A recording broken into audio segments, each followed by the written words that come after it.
Muy bien, buenas tardes.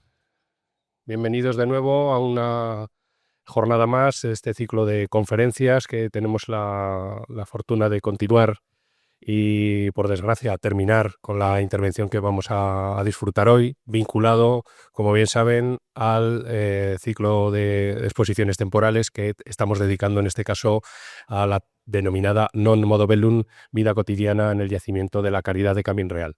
Como bien conocen, la exposición temporal que disfrutamos aquí en el Museo del Teatro de Casa Augusta, en el que se nos ha permitido hacer un viaje de más de 2000 años a esa ciudad republicana que tanto nos cuenta sobre la vida y no solo guerra, como reza en su título, de esos habitantes, de esos indígenas romanizados y todo ese fantástico proceso interesantísimo, debatido por la historiografía a lo largo de los años y que nos ha demostrado a través de un proyecto de investigación del Museo de Teruel, que durante más de 40 años ha estado trabajando en este fantástico yacimiento, toda la información, todo el conocimiento del que podemos disfrutar y del que en una síntesis fantástica han podido disfrutar ustedes. Saben que hemos acompañado con un ciclo de conferencias. Hoy, como les decía, tenemos la última de ellas, y en este caso nos acompaña para presentar esta comunicación pues la doctora Aguaroz. Siempre me da mucha vergüenza, Maika, presentarte en esta que es tu casa. Los que la conocen, y es difícil no conocerla, pues saben que esta es efectivamente su casa. Carmen Aguaroz es arqueóloga y museóloga reconocida después de décadas de trabajo dedicado, no sé si con más intensidad en una de esas facetas o la otra. Sería difícil, porque la intensidad es una de las características positivas que la define en todo lo que hace, y tanto la arqueología zaragozana y aragonesa y la arqueología de la romanidad en general le debe mucho a Carmen Aguaroz Otal, pero también la museología. La denominamos como la madre de los museos de la ruta de Casa Augusta. Ella ha sido, digamos, la cabeza visible durante muchos años de esto que hoy ya tenemos asumido en la ciudad de Zaragoza, y que es uno de los reclamos culturales y turísticos más importantes de la ciudad, y que, como comentábamos hace un ratito, ahora es muy fácil apreciar la valía, la validez que tienen este tipo de equipamientos, pero aquellos arqueólogos fantásticos que en los años 80 y 90 llegaron a convencer a los gobernantes públicos para invertir en cultura, invertir en patrimonio, invertir en arqueología, además al nivel que se hizo en esta ciudad, pues desde luego tiene un grandísimo mérito, y los de la siguiente generación no haremos más que reconocerlo, porque así ha sido. Como digo, Carmen Aguaroz ha trabajado intensamente en esas dos facetas de la museología y la arqueología. Pero ¿por qué está hoy aquí hablando de la caridad? Pues porque Carmen es una especialista importante en el ámbito de la cerámica romana. Es una de las facetas en la que nosotros tenemos que destacar en el día de hoy, y no en vano, pues bueno, a través de su tesis doctoral y de décadas de trabajo al mundo de la cerámica romana, se ha especializado en un ámbito que en arqueología nos da muchísima información. Es bueno recordar que no solamente cuando hablamos de los objetos que trabajamos en arqueología podemos llegar a tener conocimiento de esos mismos objetos, sino que además, y hoy nos lo va a demostrar ella, podemos llegar a conocer la vida de esas personas que utilizaron esos objetos, que realmente es lo importante en este caso. Yo no quiero entretenerme más. Carmen, podría hablar largo y tendido de tus cientos de publicaciones, de los trabajos y proyectos que ha realizado. Creo que se ha conocido por todos. Si no, les invito a conocerlos. Una fecundísima vida y toda la que le queda por delante, porque en estos 7 años de jubilación has publicado más que muchos autores de toda su vida, y lo vas a seguir haciendo. Y por favor, te invito a que empieces esta sugerente comunicación de cocina fusión entre el mundo celtibérico y romano. Muchas gracias, Carmen. Bueno, a ti.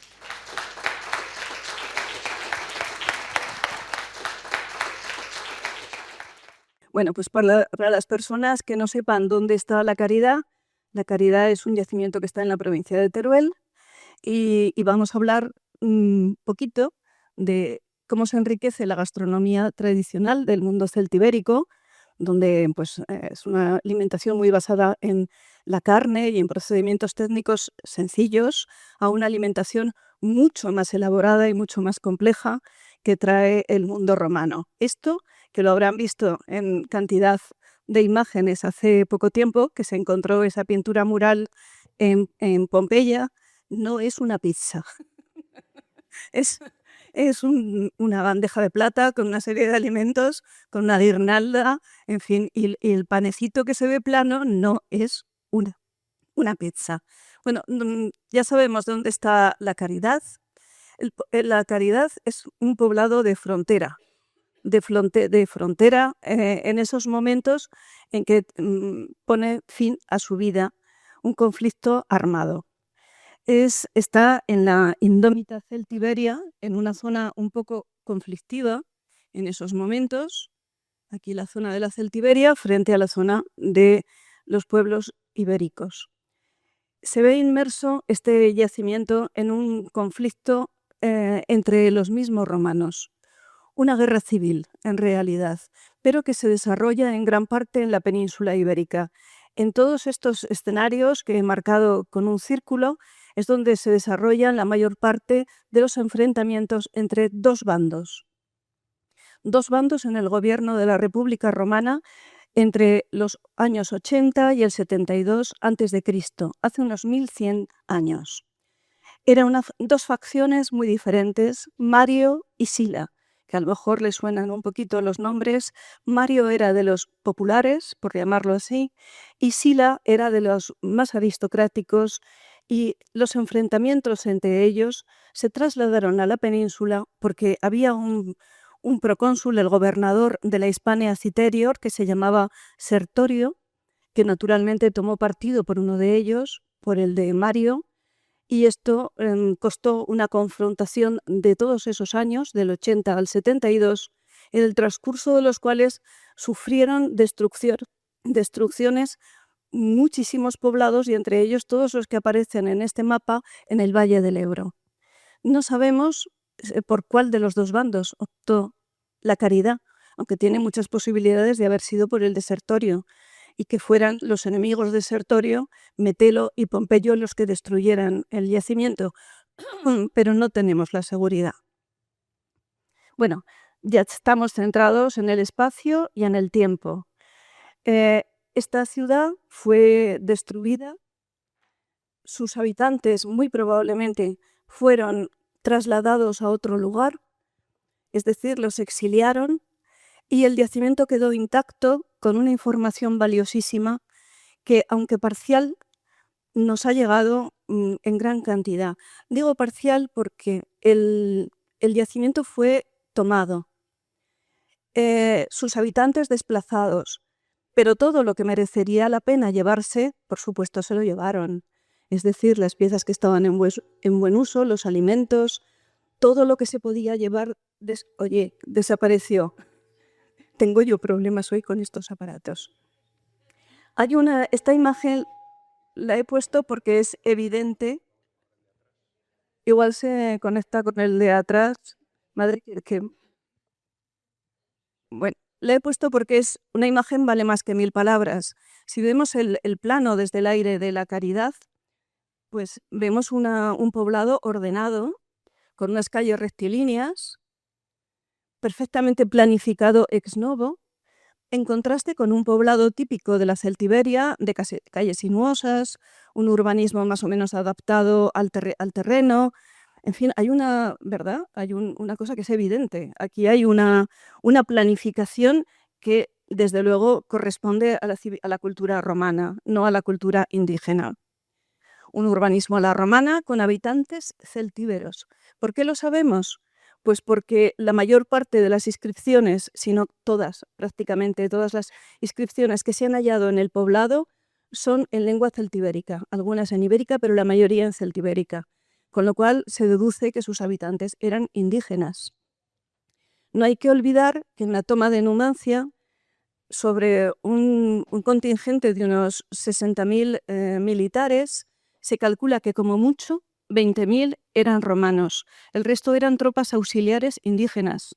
Una vez pasado el conflicto de la toma de Numancia en el 133 a.C., pues es muy posible que a contingentes que les habían ayudado les buscaran una buena vía de vida, es decir, que a lo mejor algunas de aquellas tribus o algunos de aquellos contingentes, ¿por qué no?, pudieron venir a formar parte de una fundación de un poblado ex novo dedicado a la minería del hierro. Bueno, y con esto ya no hablo más de las generalidades del yacimiento, que era por si alguno de ustedes no habían podido venir a unas charlas estupendas que ha habido antes de la mía. Y ahora ya nos metemos en harina, nunca mejor dicho, porque esto va de cocina. ¿Qué es la cocina fusión? Pues es una corriente gastronómica que mezcla ingredientes, técnicas y sabores de dos o más culturas. Es una interacción, una integración. Entonces vamos a hablar primero de las técnicas culinarias celtibéricas y romanas. Después de lo que sabemos, lo poquito que sabemos de la despensa de la Caridad, porque ya he dicho que se lo habían llevado hasta las nueces, se llevaron, allí no nos dejaron casi nada. Los alimentos que se documentan por la arqueología y los constatados en otros yacimientos similares de la Celtiberia. Luego hablaremos un poco de la cerveza y el vino y del aceite, de la vajilla de mesa importada, de la cerámica y de la metálica. Una pincelada para hablar del garum, el menaje de cocina celtibérico y el romano, y sobre todo del romano, el nuevo menaje de cocina, las pátinas y los morteros. Luego nos meteremos ya en la cocina, hasta la cocina, al hogar. Hablaremos de los productos itálicos que se han documentado en el poblado, un poquito de la comensalidad.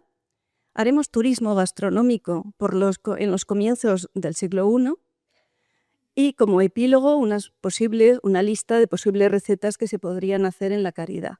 Todo esto lo vamos a hacer deprisa porque querrán irse a su casa esta noche. Técnicas culinarias. Bueno, pues la cocina tradicional celtibérica es el mundo del interior de la península. Cocinaba con cuerpos grasos, con cocina tradicional animal. Es decir, sus cuerpos de condimento eran la manteca y la mantequilla. He puesto esta imagen esto de tener tantos mandos es un lío. De una de las piezas que están aquí en la exposición que se encuentra arriba. Si no la han visto, no se la pierdan, porque es una maravilla de exposición. Pues se piensa que una de las utilidades de este tonelillo con dos asas era poder colgarlo e introducir leche y hacer mantequilla. Es una de las suposiciones que parece bastante fundada porque por etnografía se sigue haciendo en cantidad de sitios.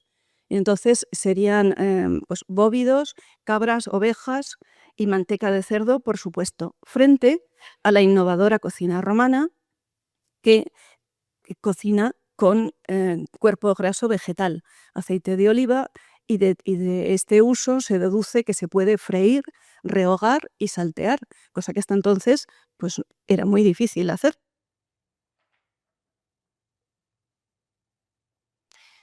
De la despensa de la Caridad sabemos un poquito. De la arqueobiología, que ha estudiado la zoología de los animales que se han encontrado huesos en el yacimiento, pues se ha publicado este cuadro.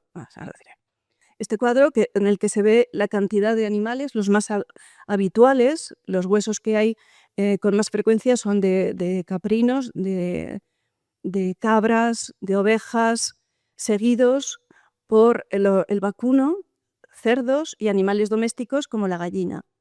Y de animales salvajes está el ciervo, el jabalí y las liebres y conejos. Esto sería una base de alimentación animal. ¿Qué sabemos de los vegetales? Pues por desgracia sabemos poco, porque como he dicho se llevaron hasta las lentejas. Es que no dejaron nada. Y lo poco que dejaron sabemos que había trigos y cebadas. De árboles frutales también se conserva unos huesos que podrían ser de guindo, cerezo, ciruelo o almendro, o quizás de melocotonero. No está la cosa segura. Pero claro, esta gente comía muchas más cosas. Pues en otros yacimientos celtibéricos se ha podido documentar todas estas clases de vegetales como repollo, coliflor, espárragos, colinabos, que le darían mucho al nabo, más tuerzos, zanahorias, puerros, mostaza, setas, remolacha, bellota, lentejas, guisantes, arvejas, habas, buijas y beza. También higos, manzanas, granadas, avellanas, piñones. Vemos que tenían una cierta variedad. Acebuches, lentiscos, cebollas, apios, hinojos, perifollos, perejiles, laureles, ajos, y condimentaban con sal y con miel. Es destacable que en el yacimiento de Segeda, por eso he puesto esta preciosa flor de borraja, detectaron borraja en alguno de los recipientes conservados, con lo cual lo de la borraja aquí viene desde muy antiguo. Y para condimentar, ¿qué utilizaban? Pues utilizaban hierbas aromáticas. En el Mediterráneo había una gran tradición de tomillo, de romero, con ajo, la salvia, la borraja, el hinojo, el fenogreco, caléndulas, lentiscos. ¿Pero qué traen los romanos? Pues traen especias que no se conocían en el mundo celtibérico ni en el ibérico hasta que viene a través de los contactos mediterráneos.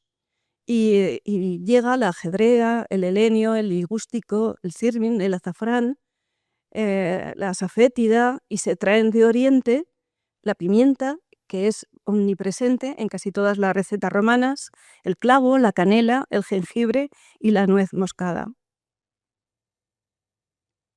¿Qué bebía esta gente? Pues muy probablemente bebían cerveza, porque está citada en los textos de la antigüedad, como Caelia, Cervesia o Cervisia. Y les he puesto aquí unas imágenes de recreaciones de cervezas antiguas hechas en la actualidad, pero también bebían vino. No nos cabe la menor duda, luego verán por qué. ¿Y de dónde venía ese vino? Pues en estos momentos venía de la Etruria y de la Campania. Y les he puesto 2 botellas de vino actual que también deben estar muy buenos. La caelia ya sabemos que es elaborada mediante un proceso muy rudimentario, pero sencillo, pero efectivo. Germinaban los granos de cebada, los secaban y trituraban, luego hacían una sopa que fermentaba y salud con la cerveza. Se han estudiado en el catálogo que se acaba de publicar del Yacimiento de la Caridad, se han estudiado las ánforas, que nos dan una información preciosa, porque podemos ver de dónde venía el vino que se consumía en la Caridad. Por una parte venía de la Hercosanus, de la zona de la Etruria, vinos de muchísima calidad, que por cierto eran blancos. El vino de calidad romano no era tinto, era blanco. También venía de la zona de la Campania, sobre todo era famosísimo el vino de Cecuba y de Falerno. Y hay una ánfora con un sello, Alex, que está arriba en la exposición, que procede de esta zona de Cecuba. Pero no solamente venía del Tirreno el vino que se consumía en la Caridad, venía también de la zona del Adriático, del Piceno en concreto. Como nos muestra esta Lamboglia 2 y esta Dressel 1C, esa es de la Hercosanus. Pero también había de procedencias muy lejanas. He puesto aquí este pequeño mapa de la zona de Grecia, porque también venía vino de Kos, de la isla de Kos, vino griego, que se consumía también, sabemos, por ejemplo, en el cerco de Numancia, en los campamentos. Todo este vino que vemos aquí, esta panoplia de vinos, también se consumía. ¿Para quién eran? Para la oficialidad. Naturalmente, de esos 60.000, pues algunos de los 20.000 itálicos, que eran los mandos, eran los que probaban estos caldos. Pero en la caridad están. ¿Qué quiere decir esto? Pues quiere decir que hay un cierto componente militar en este yacimiento, aunque no nos haya parecido ningún legionario que nos diga soy legionario, los hábitos alimenticios y los ingredientes sí que nos lo dicen. Pero también había vino hispano. Esto es un hallazgo muy interesante de entre los materiales que hemos podido estudiar, porque ha aparecido una lamboglia, que es esta ánfora que tengo aquí, hecha con pasta ibérica, del alfar, concretamente de Foz Calanda. Nadie hace una ánfora si no la llena de vino en estos momentos. Y también tenemos otros recipientes que no son ánforas, pero que muy probablemente contenían vino, como esta elegantísima gran jarra de cerámica engobada, que aquí ven ustedes el puzzle que hay que montar para llegar a esto, con esta decoración que es de hojas de parra. ¿Qué quiere decir? Esto contenía vino y con un cuello estrecho para su conservación, pues a mí no me cabe la menor duda, aunque sea una hipótesis. El vino, como acabamos de ver, no solamente venía en ánforas, esas ánforas picudas que están hechas para navegar en los grandes barcos por el Mediterráneo, también venía en botellas de más o menos tamaño y en algunas más pequeñas y otras más grandes. Tenemos estas pequeñitas, Estas concretamente son importadas, muy probablemente de procedencia itálica, y caben dos posibilidades: que vinieran con vino, con lo cual tendría que ser un vino carísimo, o que vinieran como muestras comerciales. Luego veremos por qué. Y luego tenemos grandes contenedores fabricados en el Valle del Ebro, con pastas indígenas, pero que tenían unas capacidades de 6, 7, 8 litros, o sea, eran unos recipientes. Y en concreto luego mostraremos que tiene una peculiaridad muy interesante. Las pequeñas botellitas, como estas dos que acabamos de ver, también servían para ser rellenadas con vino a granel, igual que hoy en día. Entonces vemos aquí una imagen de cómo en las tabernas se podían embudos, uno se llevaba su jarra para rellenar y con las medidas que tenía el tabernero en la parte superior te ponían lo que tú pedías. Y esta pieza es muy interesante porque en un pecio, en un naufragio en Cartagena, se ha encontrado una itálica con una boca igual, solo que está con 2 asas y está con una, dentro de un conjunto de mercancías que traían a la península ibérica, como vajilla de mesa, vino y una serie de recipientes de cocina. Les acabo de decir que eran muestras comerciales y lo sabemos con seguridad porque excepcionalmente en algunas se ha conservado la inscripción que lo dice, que es vino albano de Valerio Próculo y que él tiene en el almacén dóleas por tanto cantidad de litros que cada uno podía comprar.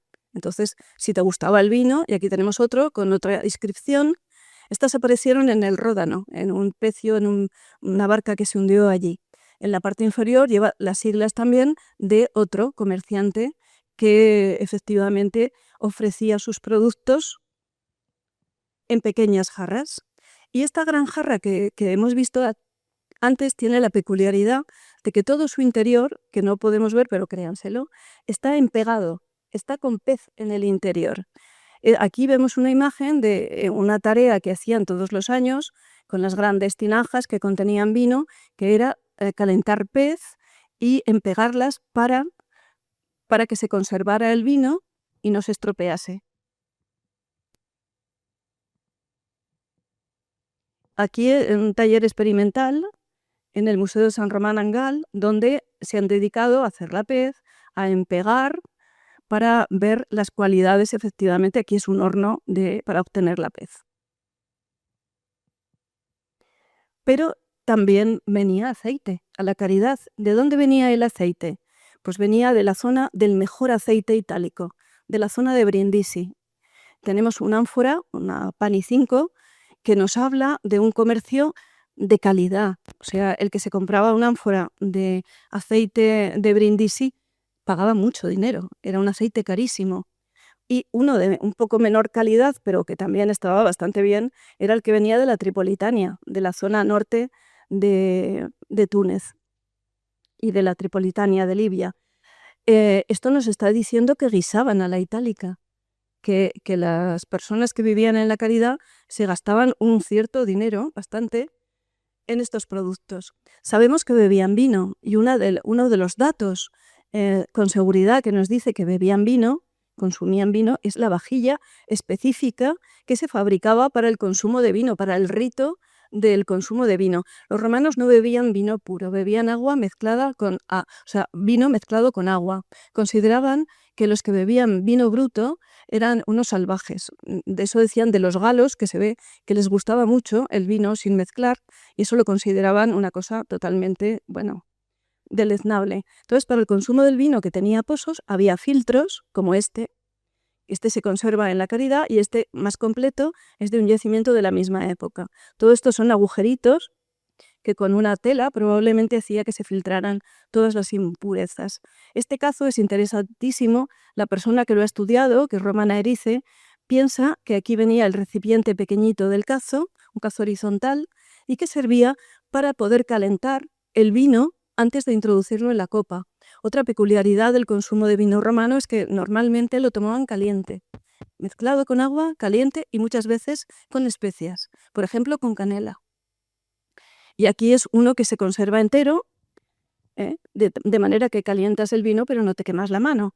Y luego para el consumo de la gran crátera en la que mezclaban agua y vino estaban los cazos. Como en la Caridad tenemos estos trocitos pequeños y aquí he puesto uno de mayor presencia en este yacimiento maravilloso que es Lezuza, que es gemelo de cronología, luego veremos, de la Caridad de Camín Real. La vajilla de mesa, pues por lo menos digo, voy a poner una imagen para que vieran en qué consumía esta gente la comida.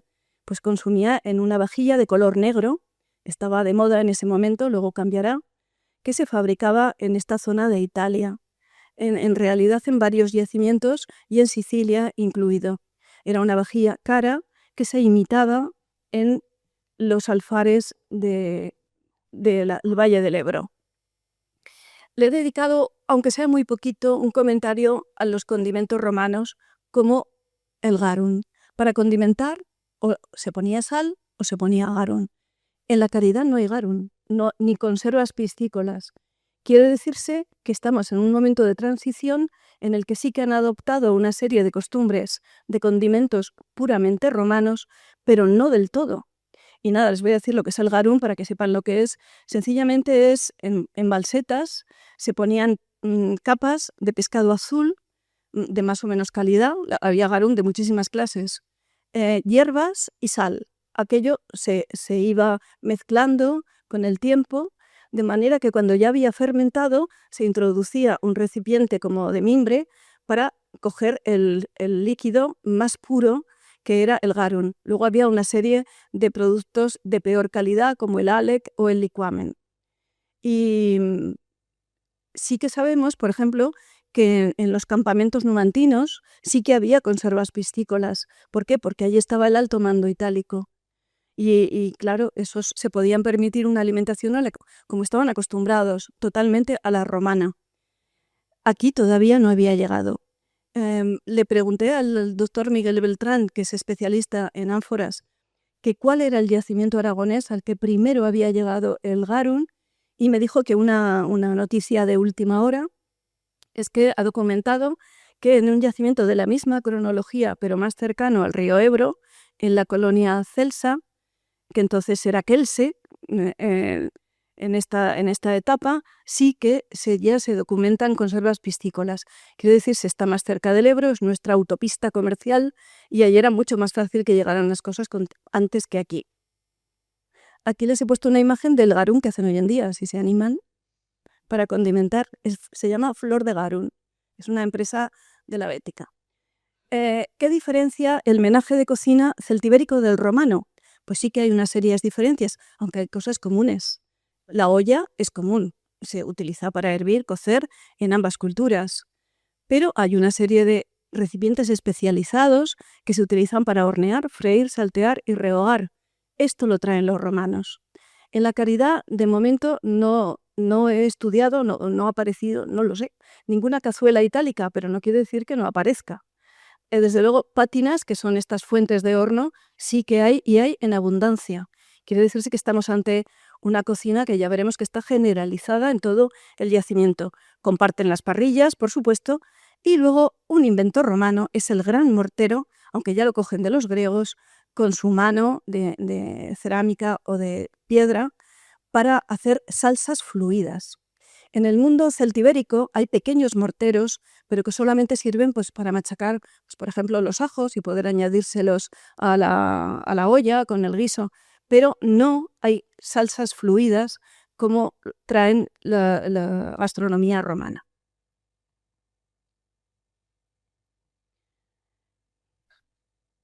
Este es uno de los recipientes estrella para saber que allí hay un romano.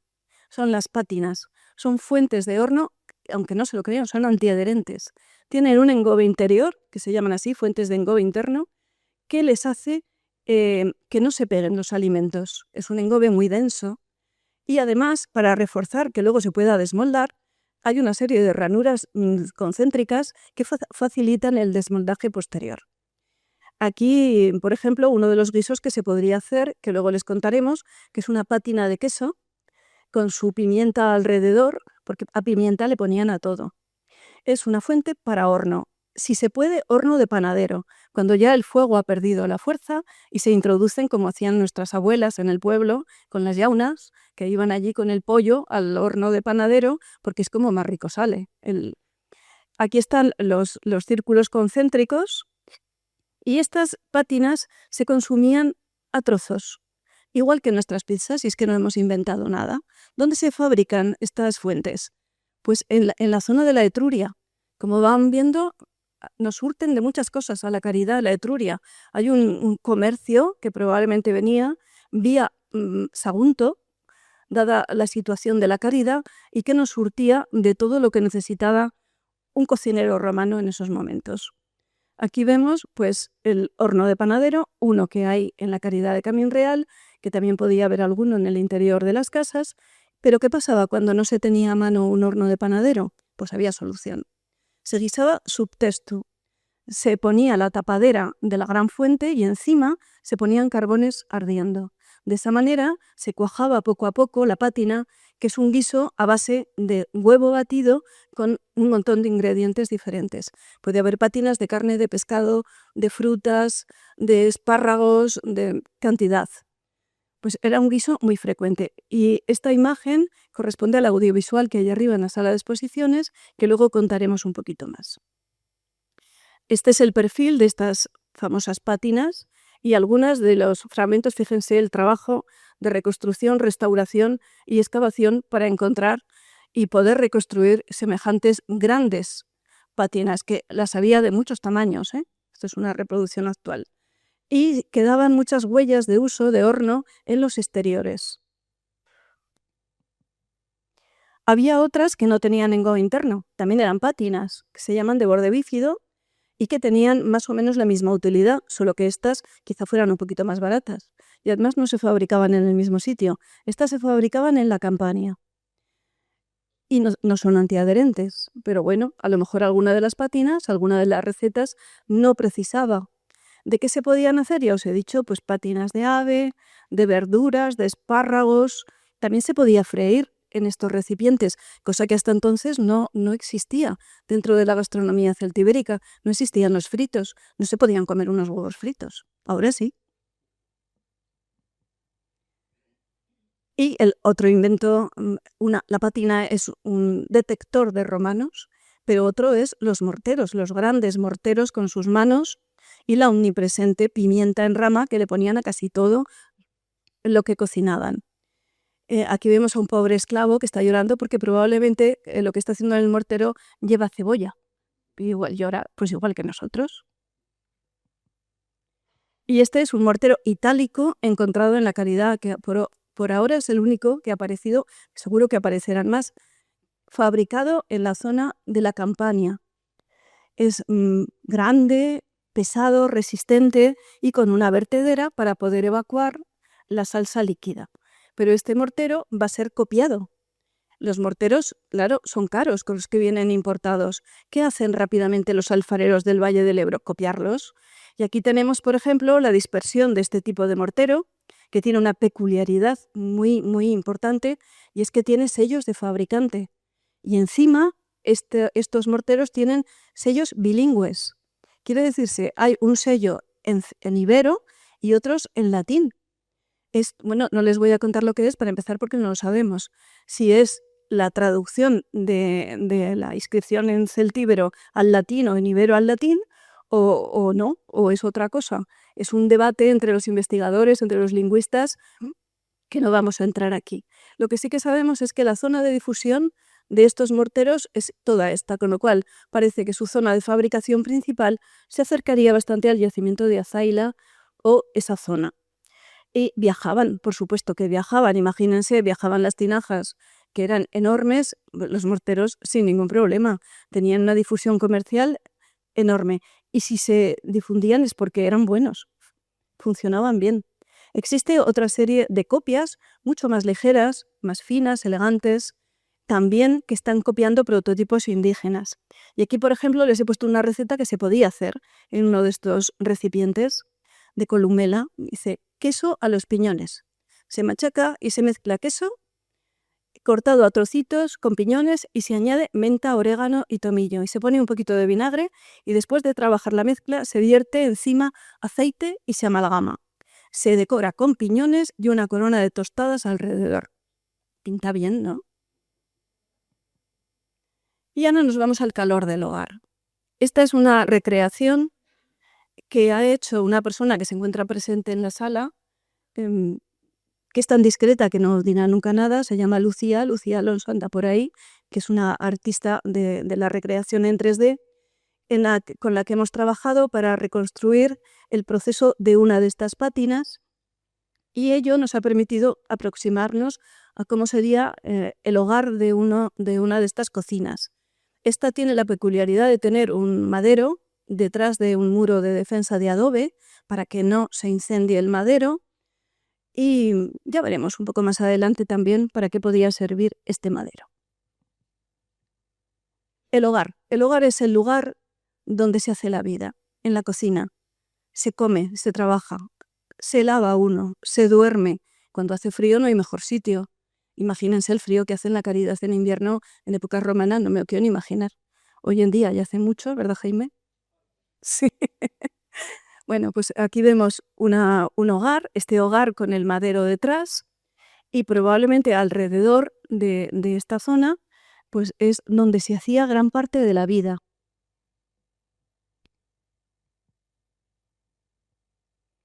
Otro tema es ¿qué pan comía esta gente?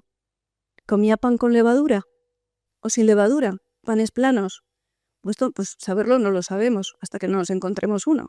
Pero cabe la posibilidad de que comieran de las dos clases de panes, porque en los hornos de panadero que se han conservado en la Caridad bien se pueden hacer estos, y estos otros se pueden hacer en las tahonas o hornillos. Ahora veremos uno que se encuentran en la Caridad.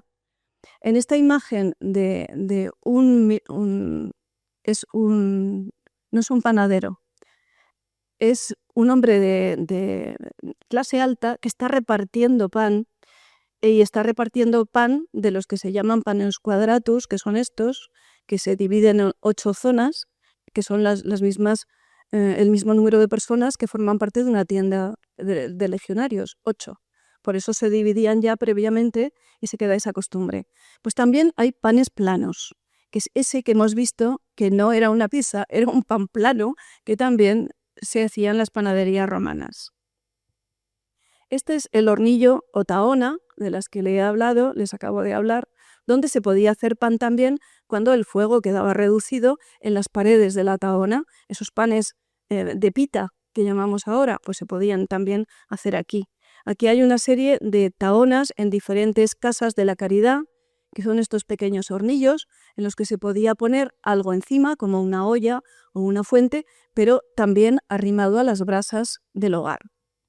Aquí vemos a una sonriente señora marroquí en su cocina, y ni más ni menos que está utilizando lo mismo. Son tahonas o hornillos. Y vemos que funcionan muy bien, porque hasta hoy en día. Y esto es muy ilustrativo de los productos importados y su distribución en el yacimiento de las 27 casas excavadas en la Caridad, que nos da una visión muy amplia de la vida en la ciudad. Y vemos, pues son todo productos itálicos, los puntitos que hay aquí. Los que son rojos son esas pátinas antiadherentes. ¿Y qué vemos? Pues que están distribuidos en casi todas las casas, no en todas, pero en casi todas. Y teniendo en cuenta que nos han dejado lo que nos servía, pues vamos a pensar que estaba pues prácticamente en todas. Con lo cual las vecinas se podían cambiar las recetas. Luego tenemos los de las pátinas sin revestimiento interno, lo mismo, azules. Fíjense, hay una distribución también de lo que nos ha quedado. Luego están los morteros y están las ánforas, la A de ánforas. Es decir, ¿qué significa esta imagen? ¿Qué nos dice? Pues que era general la asimilación de la cocina romana y de las recetas. No era algo extraordinario en una casa, aunque realmente hay algunas que destacan de lo que ha quedado. Otro tema muy interesante y que tiene que ver con lo que antes comentaba del madero que había aquí es el uso de los calderos. Hay calderos de metal en la Caridad y, según Romana Erice, son calderos que mezclan técnicas indígenas y otras romanas. Quiere decirse que había ya una tradición de calderos que normalmente además estaban encendidos los fuegos y los calderos puestos encima todo el día. Así tenías agua caliente. Pues han aparecido los yares en el yacimiento Caldero. ¿Y para qué podía servir este poste? Pues ni más ni menos que para sostener, es una de las opciones, un caldero. Otra opción, pues que fuera colgado de una viga, pero esta también. Una tercera, pues los excavadores, que por cierto debo decir que lo han hecho maravillosamente bien, ha sido una excavación tan detallada que nos ha dado informaciones que de otra manera no podríamos saber lo que hoy en día sabemos. Han encontrado agujeritos a los lados de los hogares que bien podrían servir para un artilugio de este estilo y que el caldero fuera colgando de un entramado de maderos.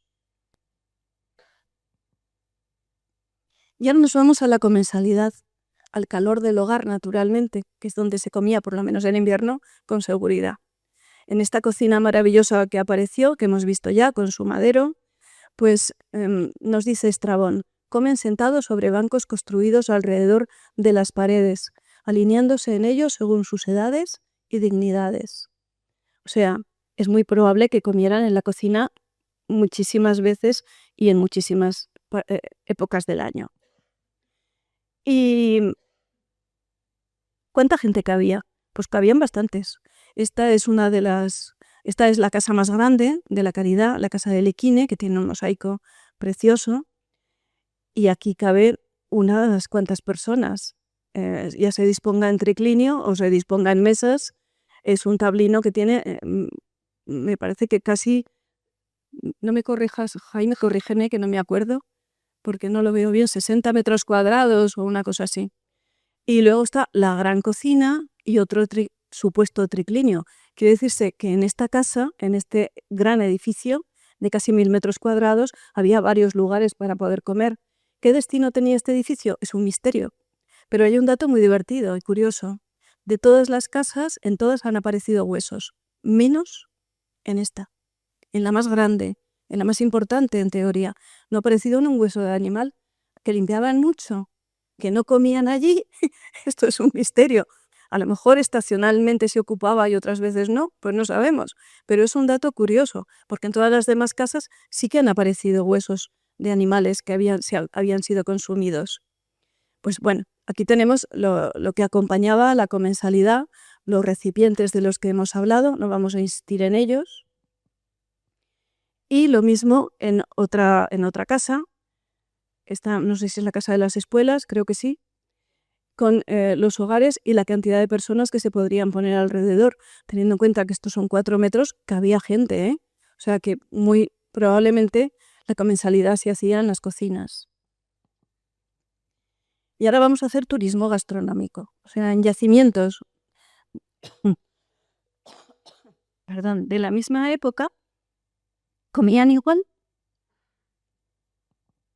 Pues nos vamos a uno, ese que hemos visto al comienzo, hacia Dueña, que está en Soria, en la Celtiberia profunda, o sea, mucho más hacia allá, a unos 179 kilómetros de la Caridad, pero que fue destruido a la vez, o sea, es coetáneo.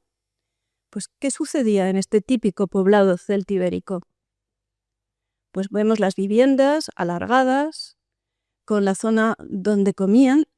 Sus excavadores atribuyen a estos círculos alrededor de los hogares, los lugares de consumo, luego están los lugares de trabajo, con los telares, los almacenes, etc. Ni un fragmento de cerámica romana, ni uno. Pero es que ni uno. Es un contraste tan fuerte que es muy curioso. Es decir, a este poblado en la misma época, con estructuras muy parecidas, como ven aquí, el hogar, con el madero del que se podría colgar o no el caldero, con unos recipientes celtibéricos idénticos a los de la Caridad, no hay ni vino, ni aceite, ni patinas, ni cerámica de mesa, ni nada de nada. Es un contraste fuerte, quiere decirse que estamos en una zona bisagra. La Caridad es una bisagra entre el mundo del Mediterráneo y el mundo de la meseta. Y es interesantísimo por eso, es una zona media. Y estos son yacimientos coetáneos de la Caridad en el Valle del Ebro. La Cabañeta es uno de ellos muy interesante, con un aporte de itálicos, sin dudar, la Corona de Fuentes de Ebro, el Cabezo de Alcalá de Azaila y Quelse, el yacimiento al que les he dicho que sí que llegan las conservas piscícolas a las que estaban acostumbrados los romanos en su dieta. ¿Por qué? Pues porque está muy cerquita del Ebro y se ha documentado hasta ahora en el primer lugar. Y ahora nos vamos al suroeste, a 315 kilómetros, muy lejos. Fíjense dónde está Valencia, pues al yacimiento de Lezuza, que tiene los mismos ajuares para el vino, para el rito del consumo de vino que hay en la Caridad, pero hay diferencias porque tiene muchas más cosas. Más cerca del Mediterráneo, pues tiene, por ejemplo, unas importaciones de vino egeo, maravilloso en estas botellas decoradas, que son una verdadera maravilla, tanto pintadas como con decoraciones eróticas en relieve. Tiene cazuelas, tiene muchas cazuelas, tiene sartenes, pátinas, morteros y todo tipo de ánforas, igual que las que aparecen en la Caridad. No hay tampoco conservas piscícolas. Pero en cambio nos vamos a otro yacimiento coetáneo, mucho más lejos, que está en la provincia de Cáceres, que es un campamento militar. Un campamento militar muy probablemente de los contrarios a Sertorio, de Metelo y de Pompeyo, los que ganaron. Bueno, pues en este campamento romano naturalmente la oficialidad tiene de todo. Y tiene, además de las ánforas que se encuentran en la Caridad, tienen conservas piscícolas. Además están más cerca de la Bética y del norte de África, que es donde se fabricaban las conservas piscícolas, con lo cual la panoplia de recipientes es mucho más amplia. Y tienen otros como por ejemplo los cuencos trípodes, que abundan allí y aquí son minoritarios, y en fin, una serie de vajillas que vienen directamente de todos estos lugares que están marcados para surtir a la oficialidad y a los militares del bando ganador. Y este es el epílogo. ¿Qué recetas posibles se podían hacer en la Caridad? Pues se podían hacer muchísimas.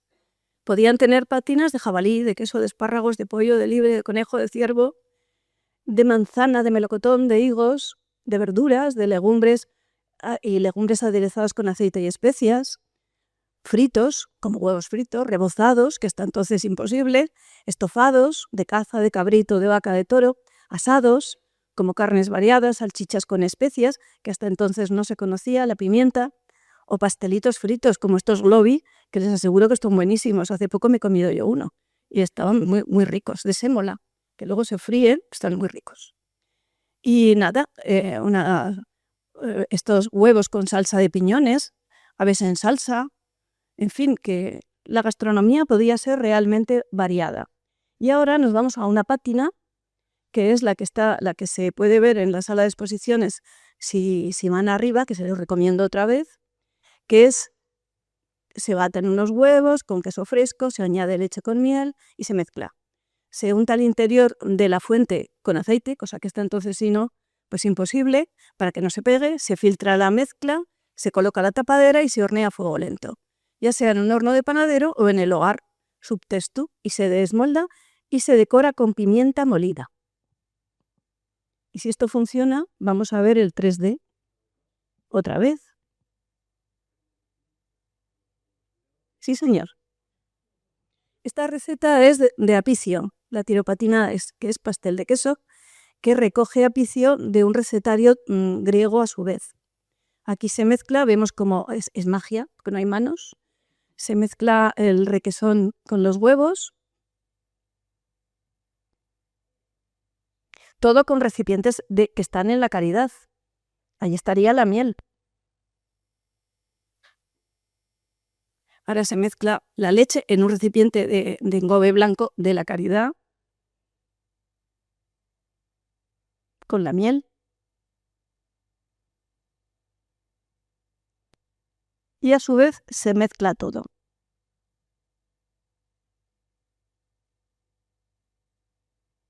La fuente de engobe interno se engrasa con aceite, con una muñequerita, le hemos puesto aquí. Se engrasa y se filtra toda la mezcla para que no haya grumos, a través de una tela. Se pone la tapadera y como en esta casa pues han decidido que no lo llevan al horno de panadero, en las brasas del hogar se le cubre con carbones ardientes, con unas tinazas que están arriba en la sala de exposiciones y con una pátina de barniz negro que también está arriba, se le da la vuelta y no tenemos más que añadirle la pimienta que está allí, es pimienta de la buena, en rama, en polvo, para aderezar totalmente la pátina y consumir. Buen apetito. Fin.